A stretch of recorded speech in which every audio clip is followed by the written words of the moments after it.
Quand les nouvelles s'affolent, Métropole fait le point. Le point tous les matins, à 8h, simultanément sur Radio et Télémétropole. Le point est une courtoisie de MSC Trading, Digicel et la Banque nationale de crédit, BNC. Madame, Monsieur, bonjour. Bienvenue à la rubrique Le Point de Radio et Télémétropole. Merci de votre fidélité et aussi de votre intérêt. Nous allons faire le point ce matin sur un certain nombre d'informations dominant l'actualité avec le ministre de la Justice, Maître Camille Edouard Junior. Encore une fois, merci de l'intérêt. Monsieur le ministre, bonjour. Merci de répondre à l'invitation de Métropole. Bonjour Wendell, bonjour à toutes les téléspectatrices et tous les téléspectateurs qui nous suivent actuellement ce matin. C'est toujours un plaisir pour nous d'être disponibles pour la population, pour apporter des éléments de réponse, des clarifications pour les rassurer sur ce que nous comptons faire au niveau du gouvernement pour empêcher que le pire nous atteigne en Haïti. Quand vous dites pour empêcher que le pire nous atteigne, le mal nous a déjà atteint apparemment. Oui, parce que actuellement, Haïti fait partie des pays en observation au niveau régional et au niveau mondial. Je note que plusieurs rapports des États-Unis font état de l'absence ou du manque de progrès dans la lutte contre contre la drogue, le trafic de la drogue, contre le blanchiment. Donc, au niveau du gouvernement, depuis le mois de juin, nous nous sommes attelés pour apporter des réponses, évidemment, et nous avons pris nos responsabilités. Il y va de notre crédibilité, il y va du sérieux et que nous devons faire preuve dans la gestion des affaires de l'État. Mais ce que nous devons dire aussi, en revanche, il s'agit là d'une coaction à la fois de l'exécutif, mais aussi du Parlement. Donc ça, c'est une préoccupation pour nous. Et parce que justement, nous avons pris des engagements.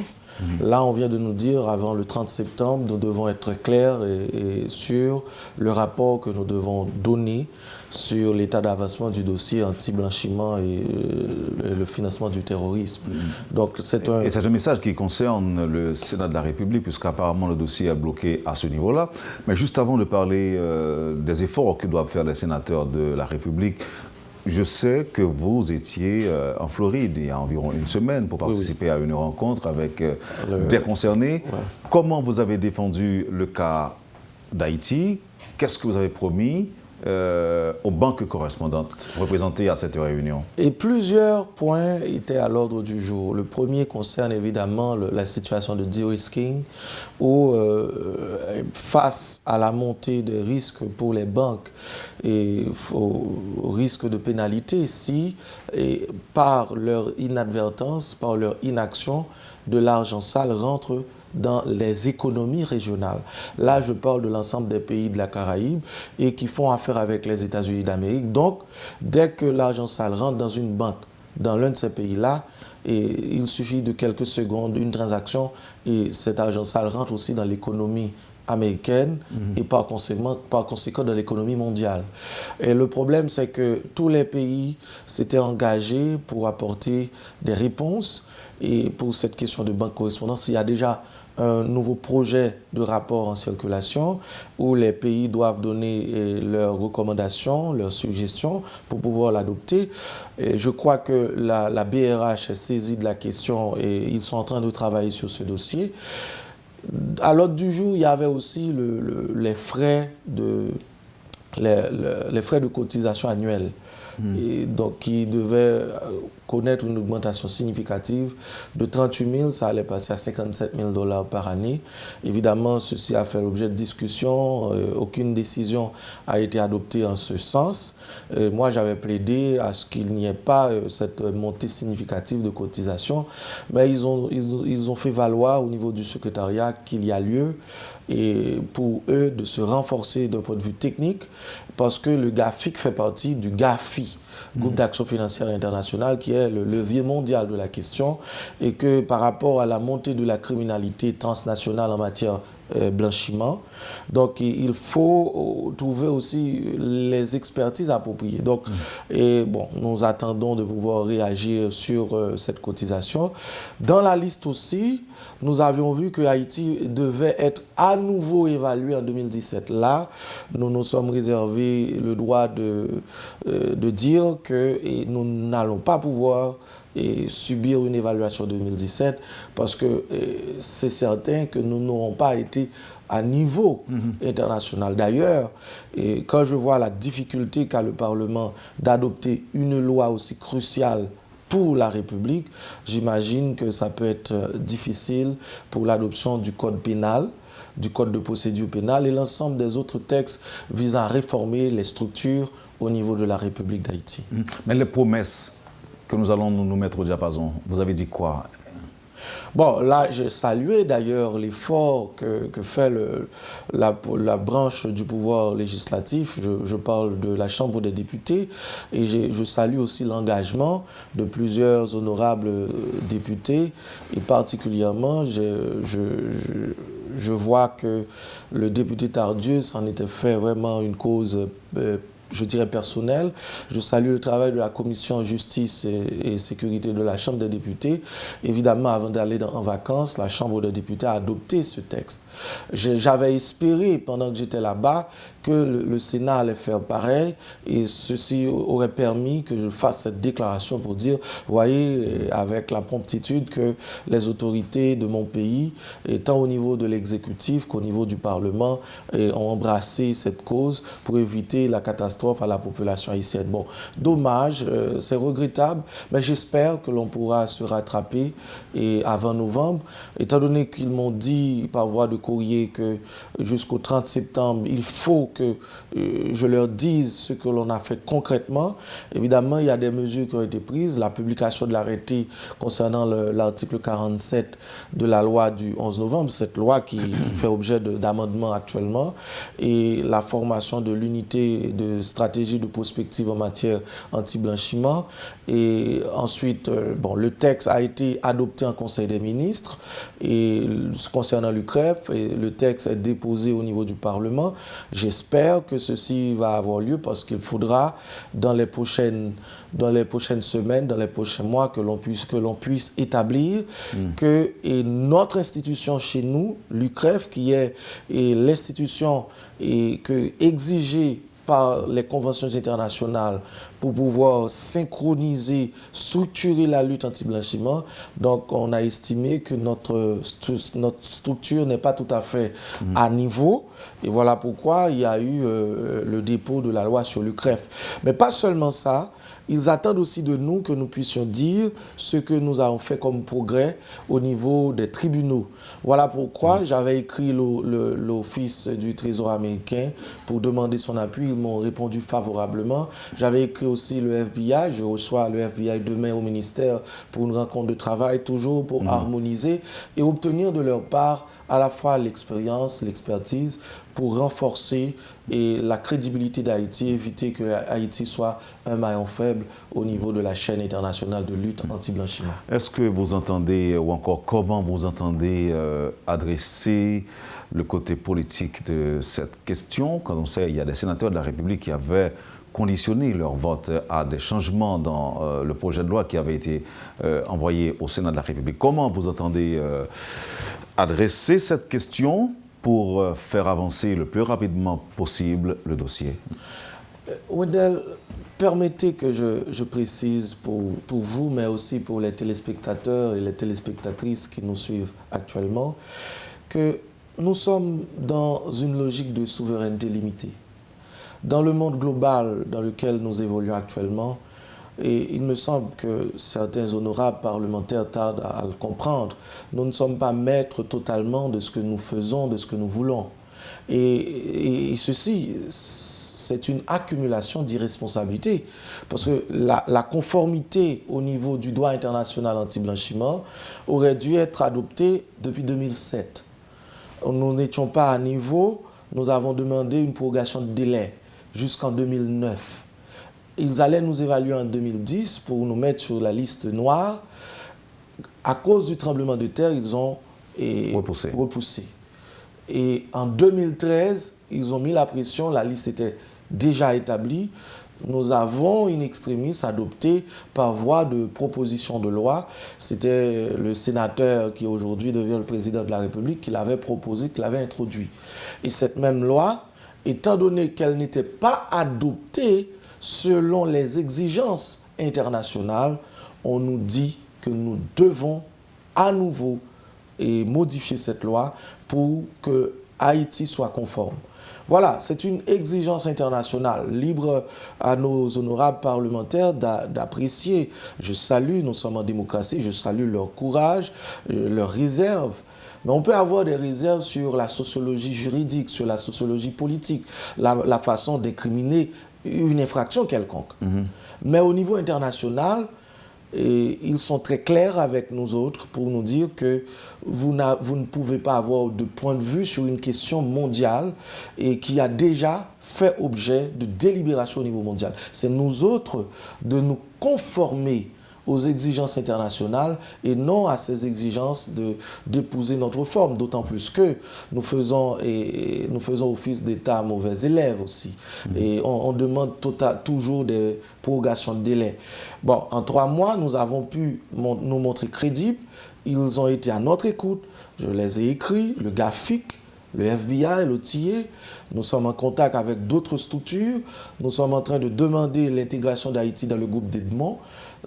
Mais il faut aussi, de notre côté, au niveau de la population, que l'on comprenne cette exigence de l'heure, qu'il faut que ce texte soit adopté par les 2 branches du pouvoir et aussi, j'espère en tout cas, que tout le monde comprendra que l'heure n'est pas à des approches polémiques ou à des états d'âme personnels.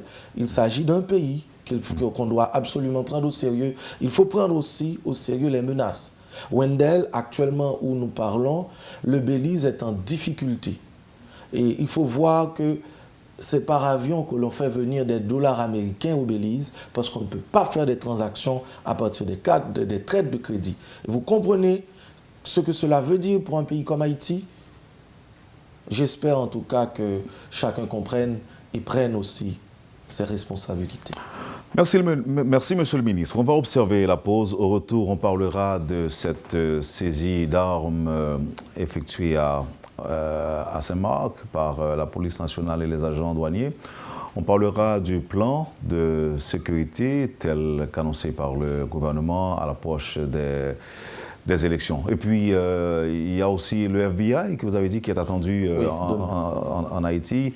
Est-ce que ce sera pour les mêmes raisons? On sait que le FBI devait venir enquêter sur les attaques perpétrées sur la Digicel, Natcom et Marriott Hotel et autres. Est-ce que vous avez les résultats de cette enquête? Et on verra tout ça après la pause. Et puis la fameuse question de la terre aussi, Monsieur le Ministre. On parle de la mafia de la terre, ce que vous avez contesté. Vous n'êtes pas d'accord apparemment. Je ne suis pas pour les déclarations à l'emporte-pièce, les dénonciations non supportées par des documents. Je suis un homme d'État. Pour parler de mafia, il faut avoir fait les enquêtes approfondies, établir les rapports de renseignement et de contre-renseignement. On verra tout ça après la pause. On ne peut pas parler de... Tout à fait. En tout cas, on verra tout ça après la pause. Et j'espère quand même qu'on aura certains éclairages sur l'état d'avancement de ces dossiers, puisque quand même, en dépit du fait qu'il y a eu quelques mémorandums sortis issus de votre ministère, mais des décisions étaient encore exécutées après et même le jour même. On verra tout ça après la pause. Tout à l'heure. Vous suivez, Madame, Monsieur, la rubrique Le Point de Radio et Télémétropole. Le ministre de la Justice est notre invité ce matin, Maître Camille Édouard Junior. Merci de l'intérêt. On vous revient tout de suite, après la pause. Le Point est une courtoisie de MSC Trading, Digicel et la Banque nationale de crédit, BNC. Bienvenue, Madame, Monsieur, si vous nous rejoignez. C'est la rubrique Le Point de Radio et Télémétropole qui est chez vous. On va sans tarder entamer la deuxième partie de cette rubrique dont l'invité de ce lundi est le ministre de la Justice, Maître Camille Édouard Junior. Monsieur le ministre, nous allons parler de petit causé que après mon attend d'ailleurs il y a une question plan sécurité, mais avant de parler en large d'un certain nombre de points, Et au daptant des auditeurs qui dit que nous annoncé que véhicule qui avec ancienne plaque plaque SE ou bien plaque officielle pas qu'à circuler, mais jusqu'à aujourd'hui, tu as semblé que machine avec ancienne plaque qui a circulé toujours. Qu'est-ce qui s'est passé avec le plan? Bon, nous remercions Wendell, nous remercions auditrices et auditeurs qui suivent et qui font part de ça. Évidemment, il faut nous comprendre que lorsque l'ordre de la sortie en haut, les gens ont suivi pour le faire, pour être capable d'atteindre à force de l'audio pour faire appliquer. Il y a une difficulté évidemment parce que tout véhicule ça n'est pas forcément concerné monde qui a travaillé dans l'administration publique là, ou du moins qui appartenu au gouvernement. On comprendre que il y a des parlementaires qui gagnent des véhicules officiels ou bien qui ont une plaque privée sur eux. Donc ça veut dire qu'il y a de l'État dans l'État ou bien malheureusement, nous pas dit que y a l'État dans l'État. Nous avons dit que tout acteur n'a pas sensibilisé même gens sous nécessité pour respecter la loi. Et c'est ça qui fait que moi saluer d'ailleurs note que le président Sénat République moi, et l'honorable président Ronald Larèche qui demandait à ce que particulièrement dans la période électorale là pour parlementaires qui ont conduite. Moi-même, j'ai réitéré que tu dois gagner un effort fait non seulement au niveau des ministères, des organismes autonomes, mais nous gagnons cas d'autorités, d'officiels qui, au même temps, doivent comprendre la nécessité pour mettre au diapason avec le reste de la population. Ou un rapport sur ce qui s'est passé dans le commissariat et avec l'implication d'un sénateur de la République? Ou un rapport sur ça déjà? Rapport ça pour qu'on vienne joindre moi, mais là, venir incessamment parce que je dois aussi saluer. Mais quels sont les éléments qui vous ont été parvenus? Les premiers éléments font état que tu as gagné une filature qui fait, tu as gagné un monde qui a arrêté, tu as gagné un véhicule qui était kembé, tu as des armes et qui te prend. Et après, tu as une intervention d'un parlementaire. Maintenant, moi demandé à l'inspecteur général en chef, l'inspecteur Brice, pour prendre toute disposition pour faire état pour nous. Parce qu'il y a deux cas de figure. Le premier cas, côté que c'est Manu Militari qui est concerné à ce parlementaire, il rentrait dans le commissariat et il posait des actions. Et si c'est ça, bon, selon les circonstances dans présentées, Jean policier a pas apprécié question ça et capable de gagner dénouement au courant de l'IA. Mais attendez. Gagnons l'autre cas de figure qui a présenté et que les vini, il t'a demandé, il t'a essayé de sensibiliser pour relâcher. Là, s'il fait ça avéré, évidemment, il y a bien des sanctions qu'a produit parce que les policiers ont des responsabilités pour respecter la loi et les instructions que l'autorité au niveau de la PNH baille. Mais dans tout cas de figure, nous n'avons pas fait plus de commentaires sur ça parce que nous-mêmes, nous pas parler sans nous pas un rapport. Nous faisons confiance à service d'inspection. Une fois que le rapport a fait état de qui ça s'est passé, les circonstances liées à sortie de recommandations, évidemment, on ne peut pas manquer informer le corps auquel appartient ce parlement. Deuxième version, c'est que le sénateur en question a tenté, ou encore occupant un véhicule, ça, tu parles avec les policiers pour dire que c'est garder papier, le véhicule a appartenu à un parlementaire, policier, pas d'accord. Ça, c'est une autre version. Bon, moi, je ne peux pas discuter version. On va commenter ça. Un seul bagage que je dit, et tant pour même Wendell que pour toute population, nul n'est au-dessus de la loi, nul n'est au-dessus des contrôles de droit. La police, elle est là pour faire contrôle. Maintenant, si on nous estime au-dessus de la loi, il faut que la population connaisse que le pays a Louis Jean Bourget la donne. Il y a des gens qui ne peuvent pas contrôler. Et à ce moment-là, sécurité que nous avons demandé pour la population, il faut pas de personnes qui comprennent quoi pour mesures de sécurité ça appliquer. Et là, m'a demandé compréhension et sagesse tout acteur dans l'État parce que travail, sécurité, c'est travail. Nous tous liés. Lorsqu'on zame illégal nos véhicules et que pas d'autorisation pour des armes de guerre. Lorsque véhicule là au nom d'un monde alors que c'est pas monde ça qui conduit, lorsque les papiers yo avéré que information que là-dedans pas conforme à ça que la police gagne dans base de données. Parce que c'est évident que la police doit faire travail. Et je ne sais pas quel monde qui remet le pays ça qui d'accord que yo craser système sécurité pays a genre tendance pour faire ça ces derniers. On va laisser Marc, monsieur le ministre. Nous supposons que vous avez un rapport déjà sur question ça et oui. Zam qui débarqué c'est pour qui est-ce que tu es? Gon monsieur Noué qui est en uniforme de l'armée américaine et un certain Charles Durand, il dit que c'est lui qui t'a envoyé les amis. Et à qui est-ce que tu as envoyé les amis aussi? Bon, Wendell, sous question ça, oui, moi j'ai un premier rapport qui vient de joindre moi, c'est le rapport du parquet de Saint-Marc qui fait état, parce qu'il était présent, il fait état de ça, il était constaté, il y a un procès verbal là qui est annexé à document, et il y a un ensemble de mesures, parce que le commissaire du gouvernement, il est chef de la poursuite, et une fois que les réunit tout indice, il fin verbalisé, nous avons un zamio, à partir de ce moment, il prend un certain nombre de mesures. Maintenant, il demande à ce que DCPJ a pu approfondir l'enquête ça, ce que nous approuvons parce que justement, nous sommes capables de tête en iceberg, capables de nécessité pour nous garder est-ce que tout ça a participé dans le grand banditisme international de trafic d'armes. Et là, comme nous te demandé déjà à ce que nos amis, nos partenaires, notamment les États-Unis, au niveau du FBI, c'est sûr que ça a fait objet de discussions que nous avons gagnées avec eux pour garder qui appuie que nous sommes capables de joindre tout et pour permettre que nous sommes capables de gagner tout renseignement et pour éviter... Donc là, on met des questions en perspective, monsieur le ministre. Mais je dis, là, environ 2 semaines après, citoyens haïtiens ont appris à connaître pour qui est Zamio.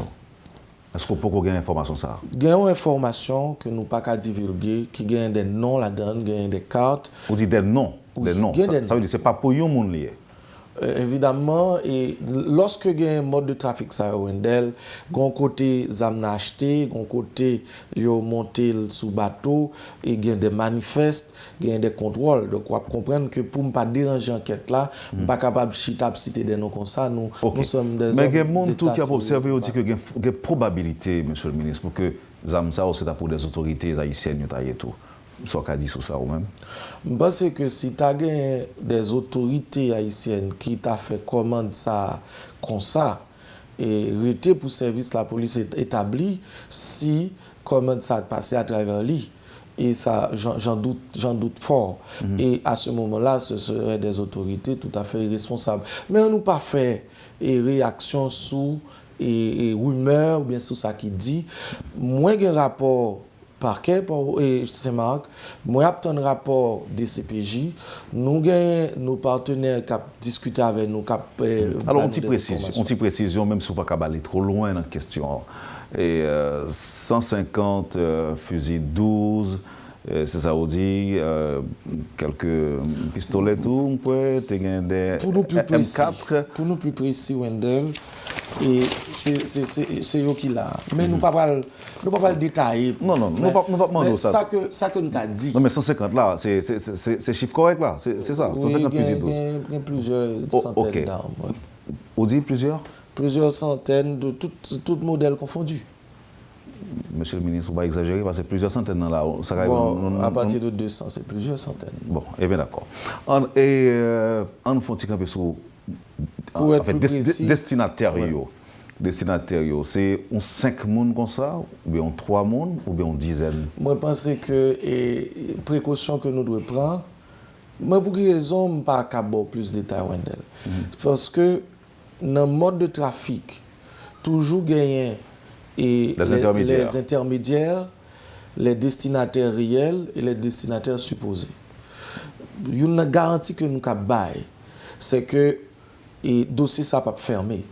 Il faut nous joindre côté comment ça sorti, qui est réellement que comment ça t'a servi et pour quelle raison comment ça a été fait. Ok, d'accord. On allait sur FBI et avant de parler de mission capable de faire demain si devient très certainement il y a des formations capable de faire pour nos enquêteurs haïtiens, mais on retourne sur ancienne mission du FBI qui était entrée en Haïti et qui était pour mission pour enquêter sur des attaques perpétrées sur Natcom, Digicel et même des entreprises commerciales de la place. FBI a été entré pour enquêter. Il y a deux, si je me souviens, il y a deux délégations du FBI qui étaient venues en Haïti. Mais, monsieur le ministre, ou même personnellement, tu as annoncé arriver. Oui, ils ont été venus. Alors, par contre, sorti là-dedans. Dans le cas ça particulièrement, ils n'ont pas de venir faire enquête là pour nos autorités policières. Ils ont été venus en appui parce que c'est certain qu'il y a des expertises, il y a des matériels qui pour permettre qu'ils soient capables d'étudier douilles et tout ça. Et gagner des douilles, c'est parti avec eux, aller aux États-Unis et de l'autre côté pour faire des recherches balistiques plus poussées. Évidemment, on pensait que ou commencer un petit genre impatient, même j'ai un pile monde brutal mais qu'on est qui suite qui gagne et une fois que l'information est disponible, que l'enquête l'a bouclée, non seulement le parquet de Port-au-Prince a saisi de ça pour les suites légales appropriées, mais la population connaît la police a bien pour le parler. Par contre, d'accord, une petite précision, monsieur le ministre, comme on dit, moins impatient.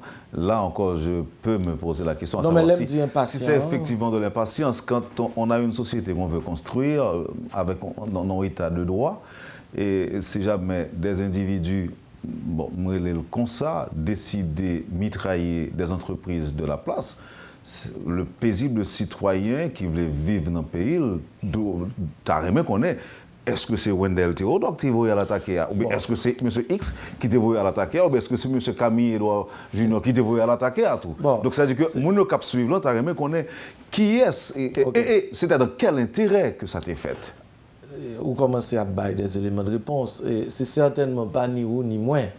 Et nous sommes des hommes responsables.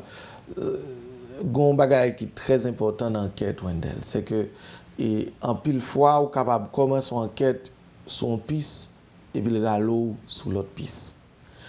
Et ça, c'est le premier aspect question. Hein? Parce que tu as une succession de routes qui sont bloquées et une succession d'autres actions qui étaient faites, il y a une nécessité pour enquête de joindre pour établir. Ça, c'est un premier élément qui fait que moi, penser que nous obligés de pour nous gagner tout élément. L'autre point que nous sommes capables de soulever pour Wendell, c'est que... Juste une petite question de poser. Non, mais qui me fin l'autre point. D'accord. Et pas oublier que Zach, ça a été produit la nuit et il a produit dans des endroits côté que tu as une caméra qui t'a fait surveillance et images qui joignent yo pas capable d'exploiter gens que yo t'a dû exploiter. Donc tout ça m'a demandé à ce que gagne éléments informatiques qui rentrent là-dedans, gagne éléments balistiques qui rentrent là-dedans et à partir de fichiers central des CPJ gagne si que gagne des non capables cités à partir de l'autre enquête conjointe, tout ça fait partie de l'enquête que nous avons fait sur ça et très bientôt la population connaît résultat enquête là. De toute façon, tout, et une fois que le transmet au parquet, on va connaître. Mais on a dernière question pour moi clôturer, pour me faire mes chapitres ça. Très certainement, le gouvernement gagne les premiers éléments. Est-ce que le premier élément permet nous que l'attaque ça est politique? Est-ce que c'est politique? Nous pas qu'à dire qu'on y a là que attaque la politique. Si la politique c'est pour motivation yo, moi pas capable de juger de motivation. Motivation c'est la justice lorsque vous menez des gens devant lui et puis n'a poser question chercher ça relais en droit dans sciences criminelles l'élément intentionnel. Nous pas capable de juger motivation. Okay. Sauf que tu as une ambiance qui t'a dégagé, tu as des acteurs qui manifestement sont farouchement opposés à l'état de droit et que nous avons des préoccupations, mais fort heureusement, la police toujours campée debout de manière apolitique. Et me profiter saluer notre directeur général PNH la prend pour rappeler à la police position de neutralité. Elle doit toujours gagner dans toute période en général et particulièrement durant la période électorale. Dans quel niveau nous y avec plan de sécurité du processus électoral? Le plan est finalisé. Son plan est national de sécurité électorale qui crée des actions durant la campagne et des actions le jour du vote, des actions de sécurité et des actions pour après. Évidemment, plan ça, c'est avec appui partenaire nous tout que nous n'avons pas fini et on va comprendre que nous ne pouvons pas plus de détails que sous lui, mais il y a une appropriation à la fois du territoire, mais on contrôle et renforcé au niveau des frontières, au niveau des ports et aéroports. Maintenant, il implique un coût tout. On connaît que c'est nous qui finançons l'élection. Nous saluons que des partenaires, des pays amis, ils ont dit que c'est normal, une élection sont acte de souveraineté et que il faut qu'ils fait la caille par nous pour nous financer propre élection nous et pour plan de sécurité à tout les gros coûts qui malheureusement pas intégrés dans l'exigence que CEP a été fait et là nous travaillons pour nous harmoniser plan de sécurité nationale là avec coûts que l'a demandé par rapport à déploiement et redéploiement et utilisation de matériel d'un coup de drone, location d'hélicoptères pour permettre et puis utilisation de GPS pour permettre qu'à quelque endroit que un véhicule qui a porté sur le territoire, que les géolocalisables pour éviter scandale, pour éviter l'orgueil, genre que malheureusement ça a été arrivé par le passé. Merci, Monsieur le Ministre. En tout cas, et nous parlons tant pile temps encore pour l'élection déroulée dans le pays. Oui. Il y a une note de rappel que le Conseil électoral provisoire a sorti week-end. Ça, c'est à la suite de quelques incidents qui arrivaient dans le cadre campagne électorale, côté que tu as gagné des rassemblements qui perturbés par des partisans d'autres candidats. Est-ce qu'on saisit de notre CEPA? Bon, moi intervenu sur un média matin, je fais état de ça. Comme ce week-end, probablement, et service nous pour informer de ça. Okay. Mais au nom de la loi, est-ce que le gouvernement, bien, le ministère de la Justice peut effectivement intervenir dans le dossier ça, par exemple, pour faire respecter la loi, étant donné qu'il y a des prescrits qui là, pour ça, il y a des prescrits légaux qui traitaient de questions de campagne électorale et de participation de partisans de candidats dans des rassemblements à des fins pour troubler, par exemple. Bon, alors, il faut que moi dise que Haïti, il y a un système qui établit que d'un côté, on gagne conseil électoral, c'est la constitution by mandat pour organiser toute action qui gagne à voir avec élection. Et d'un autre côté, il y a l'État, à travers service à travers le ministère de la Justice et de la sécurité publique, pour nous mettre tous moyens et toutes conditions de justice et de sécurité publique pour l'élection organisée. Évidemment, au niveau du ministère de la Justice et de la sécurité publique, nous n'avons pas à veiller à la discipline des candidats. Il revient au CEP de prendre telle mesure et telle disposition que de droit, parce qu'il y a une capacité, vous exclure, vous sanctionner. Oui, mais le CEP n'a pas la force. Non.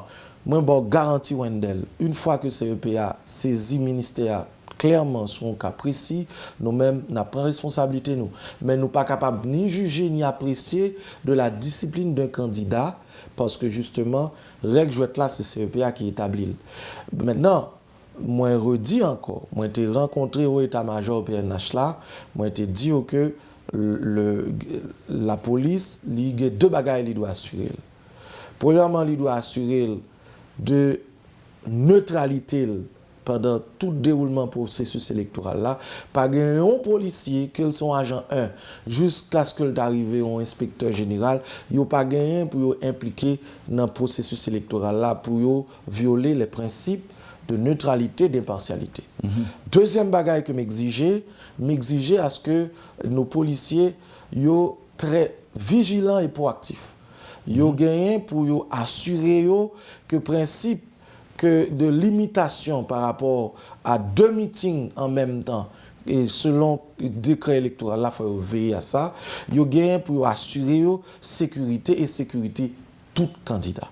Maintenant, Wendell, moi capable, 10 populations, ce n'est pas un aveu d'impuissance.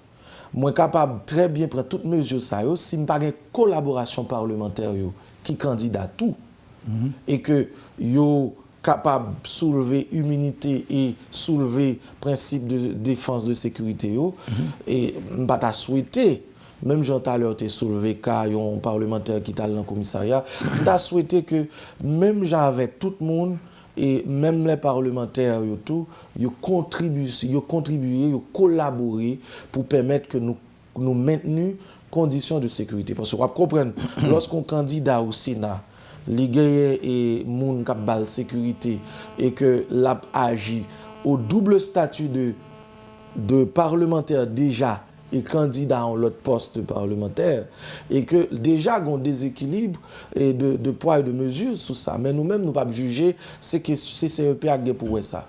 Mais tout ça nous demande à ce que règle jouette là, que tout le monde respecte pour une attitude, un monde, quel que soit le monde, il n'y a pas mettre en péril tout processus de sécurité électorale.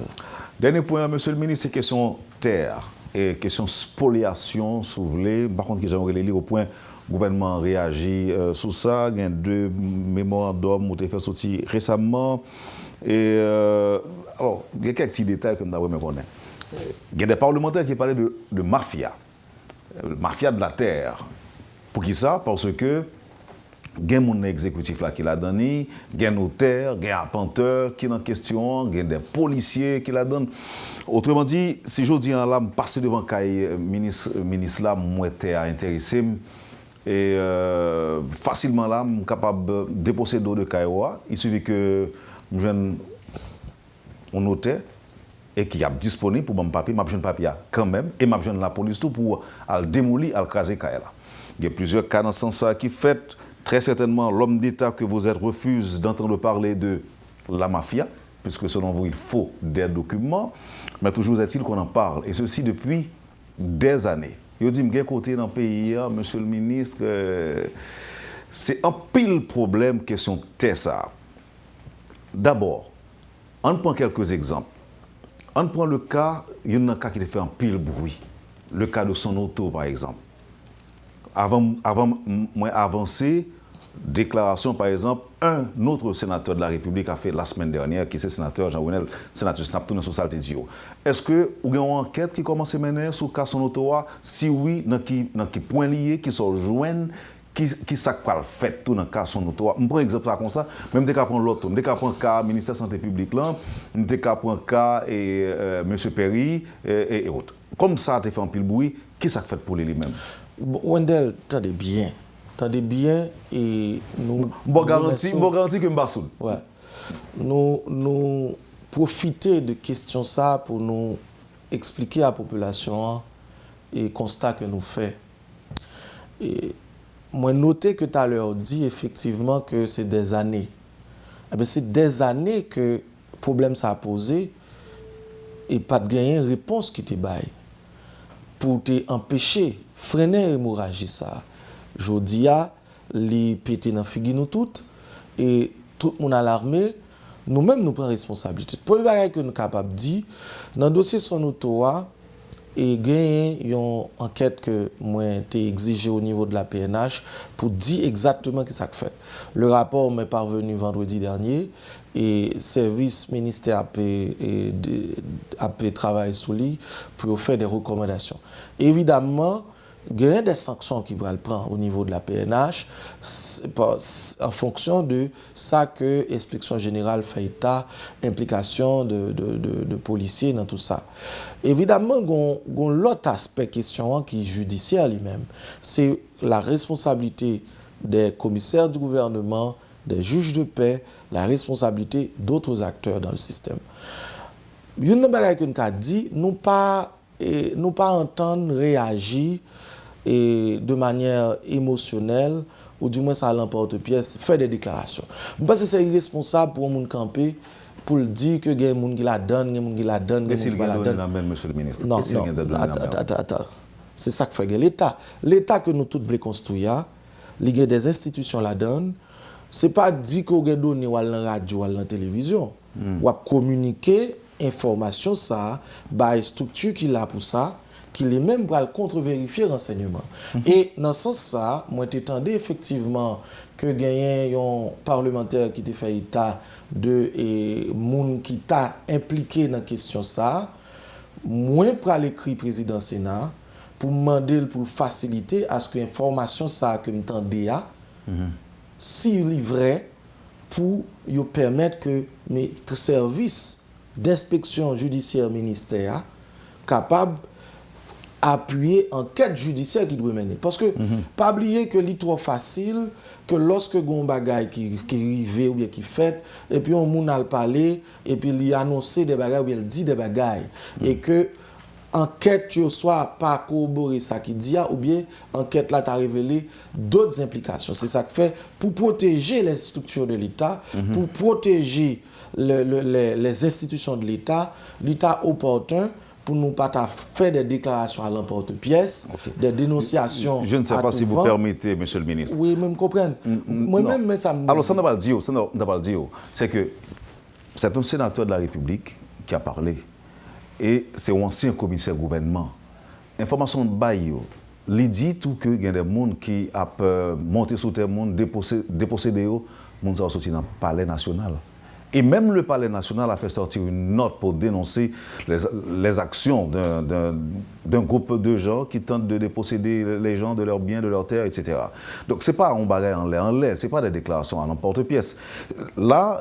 Non, ça m'a dit, Wendell. Moi dit que si vous avez des informations sur des officiels du gouvernement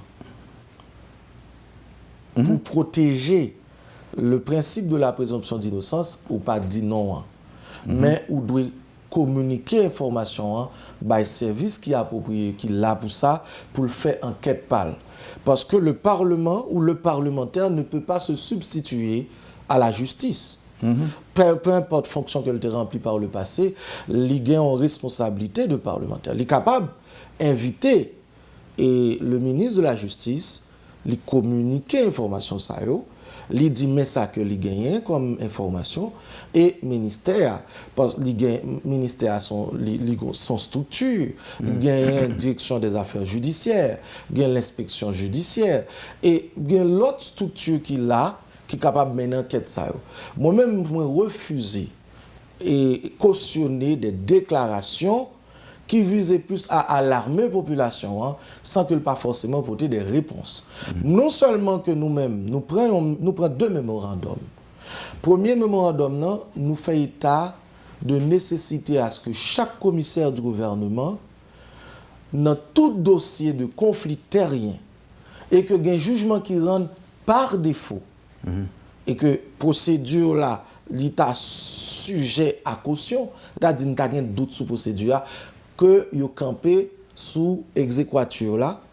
Exéquature à son mot pour tout le monde qui suit nous là, c'est une signature que le commissaire gouvernement mettait avec une déclaration pour dire que jugement ça a une force exécutoire, il est capable de faire ça l'exécution forcée.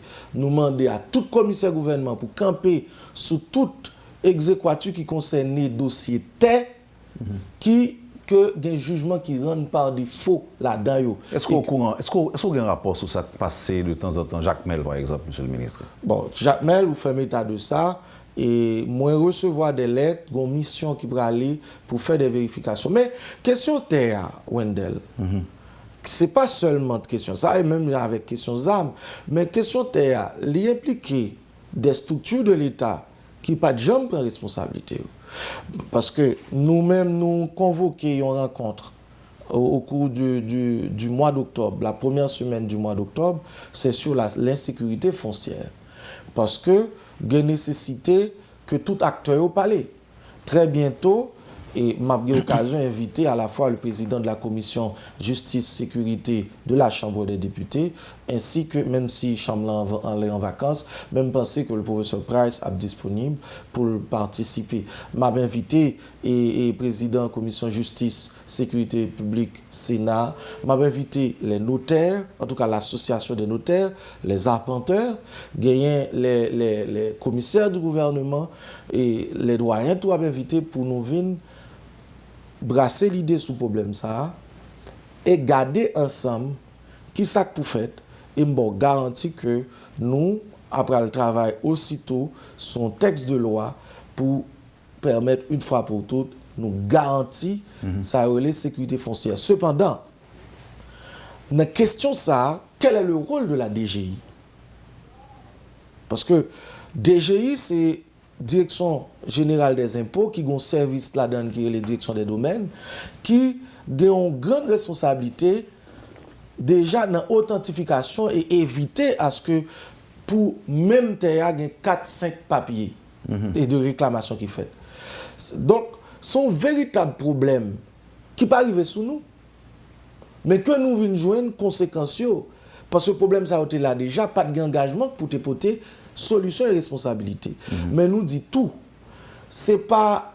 Non, mais il y a plein de monde qui a dit, monsieur le ministre, pour nous dire ça. DGI, il y a une mission par lui, mais c'est commissaire gouvernement, c'est juge, c'est eux qui a les décisions pour monter sur terre. C'est vrai que moi, je vois des plaintes. Moi, je vois des plaintes contre à la fois des commissaires du gouvernement, mais aussi des juges. Des juges, à la fois juges de paix, arrivés à des juges qui plus haut gradés dans le système. Là. Évidemment, pour protéger la justice, là, parce que le pas vivre de scandale, nous avons appliqué ça la loi dit pour permettre que sanctions faites. Mais quelle que soit la plainte qui est déposée ou quelle que soit la dénonciation qui est faite, sérieux demander pour nous demander moun qui porte plainte ou bien moun qui fait dénonciation, qui fait déclaration, il faut venir avec des éléments qui vous permettent que nous tranchions. L'homme d'État que je suis, je ne réagis pas sur des déclarations. Je ne réagis pas sur des rumeurs.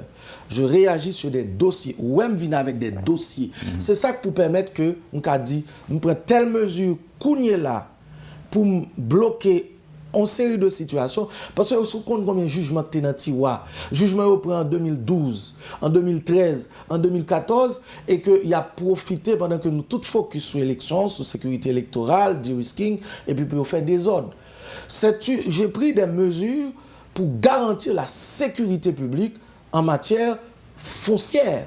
Parce que si on mafia pas connaît, enquête a établi, mais il y a des gens qui veulent exécuter des jugements que vous dit que vous prend par défaut. Et lorsqu'on monte la Kaili, on a habité pendant 24 ans, pendant 30 ans, il n'est pas de parti au procès, il n'est pas qu'à surprendre un beau matin pour moun venir avec bulldozer. Et il avait fallu que je prenne mes responsabilités, je les ai prises. Merci, monsieur le ministre. Merci. Dernière question, est-ce que les élections vont avoir lieu à la date prévue? Bon, date élection, CCEP a fixé, les établissent un calendrier. Nous autres, au niveau du gouvernement, nous donnons les moyens. Merci encore une fois. C'est un plaisir de vous entendre ce matin. Merci, Wenda. Nous souhaitons une bonne journée et une bonne semaine. Bonne journée, bonne semaine. Vous avez suivi, madame, monsieur, la rubrique Le Point de Métropole. Le ministre de la Justice, maître Camille Édouard Junior, était notre invité ce matin. Merci de nous avoir accueillis chez vous. Passez une bonne journée avec Métropole. Et à bientôt. Quand les nouvelles s'affolent, Métropole fait le point. Le point tous les matins à 8h, simultanément sur Radio et Télémétropole.